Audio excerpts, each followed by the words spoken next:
ज़्यादा का up move expect किया जा रहा है यहाँ पे। तो पहले तो जेपी मॉर्गन ने यहाँ पे क्लियरली बताया कि हाँ, पिछले 1 साल में देखें तो बाजार में यहाँ पे प्रेशर ज़रूर नजर आया था। वीक अर्निंग्स, लो कंजम्पशन, हाई वैल्यूएशन, टैरिफ के चलते, वीक रुपीस के चलते। लेकिन अब जो है टाइम बदलता हुआ नजर आ रहा है, क्योंकि यहाँ पे हम देखें तो पॉलिसी से भी सपोर्ट काफ़ी अच्छा बनता हुआ दिख रहा है। पहले टैक्स कट, फिर रेपो और सीआरआर कट, अब 8 साल का सबसे बड़ा जीएसटी में बदला हुआ। तो ये सब की वजह से काफ़ी अच्छा यहाँ पे इंप्रूवमेंट आता हुआ नजर आ सकता है, काफ़ी स्ट्रॉन्ग बुलिश प्रेशर बनता हुआ देख सकता है। जीएसटी के बारे में यहाँ पे काफ़ी डिटेल में जेपी मॉर्गन ने बताया। इनका कहना है कि जो ये नए जीएसटी स्ट्रक्चर है, इसमें एसेंशियल्स को सिर्फ 5% या सीधे एग्जेम्प्ट कर दिया है, एस्पिरेशन आइटम्स को 18% रखा है, और जो लग्जरी या सेंस गुड जिसे कहते हैं उसे 40% पे रखा है। तो इससे जो है कंजम्पशन बूस्ट मिलेगा और करीबन 0.6-0.7% का एक अच्छा कंट्रीब्यूशन मिलता हुआ नजर आ सकता है जीडीपी में। यहाँ पे डायरेक्ट फायदा हो सकता है सीधे कंज्यूमर में, ऑटो सेक्टर में, इंश्योरेंस में, हेल्थ केयर में और साथ ही साथ सीमेंट में भी। इसके अलावा एनबीएफसी और रिटेल बैंक को भी अच्छा फायदा मिलता हुआ नजर आ सकता है। सेक्टर के बारे में भी और डिटेल में बताया, एक एक सेक्टर हम बता देते हैं।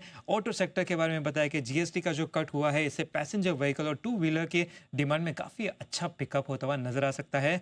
आरबीआई ऑटो लोन पर जो रिस्क वेट है वो भी कट कर सकता है, जिसके चलते जेपी मॉर्गन का जो पहले अंडरवेट का रेटिंग था ऑटो सेक्टर को लेके, वो बदल के अब न्यूट्रल की रेटिंग दे दी है। एफएमसीजी इंडेक्स की बात करें, यहाँ पे सेक्टर की बात करें तो यहाँ पे कई सारे कैटेगरीज है जिसका जीएसटी जो है वो सिर्फ 5% है। तो यहाँ पे भी डिमांड का इंप्रूवमेंट होने के काफ़ी हाई चांसेस है। सीमेंट पे बताया कि 28% से गिरा के यहाँ पे 18% कर दिया है। कोल पे बात करें तो यहाँ पे जीएसटी 5% से 18% कर दिया, लेकिन सेस हटा दिया। तो यहाँ पे जो है नेट सेविंग वो करीबन 30 से 40 रुपये प्रति टन के हिसाब से हो सकती है, जिसके चलते पूरे मटेरियल सेक्टर पे यहाँ पे ओवरवेट की रेटिंग दी है। इंश्योरेंस पे बताया कि हेल्थ और लाइफ इंश्योरेंस प्रीमियम अब जीएसटी इस पे से हटा दिए गए। हाँ, सेस का कुछ एडजस्टमेंट है, लेकिन ओवरऑल देखा जाए तो यहाँ पे जो है वॉल्यूम में अच्छा खासा ग्रोथ होता हुआ नजर आ सकता है। हेल्थ केयर पे बताया कि मेडिसिन और डिवाइसेस पर भी जीएसटी जो 12% से हटा के 5% कर दिया, इसकी वजह से भी ये क्षेत्र में काफ़ी अच्छी पॉजिटिविटी दिख सकती है।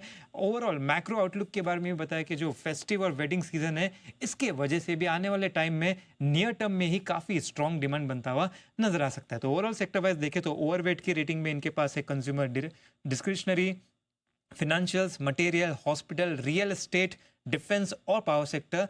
और अगर हम अंडरवेट की बात करें तो अंडरवेट के इनके लिस्ट में आता है आईटी और फार्मा। ओवरऑल देखा जाए तो इनका जो आउटलुक बन रहा है निफ्टी को लेके, बेस केस को कह सकते हैं कि 26,500 के आसपास तक का है, लेकिन जो बुल केस है वो अगले 6 से 9 महीने के लिए 30,000 तक हो सकता है। ओके, तो ये है आपके लिए पूरा का पूरा एक्शन। ओके, सिडी साहब की सेकंड पिक भी यहाँ पर बाकी, और इनफैक्ट ये जो रिपोर्ट है काफ़ी इंटरेस्टिंग रिपोर्ट है, इस पर हम आगे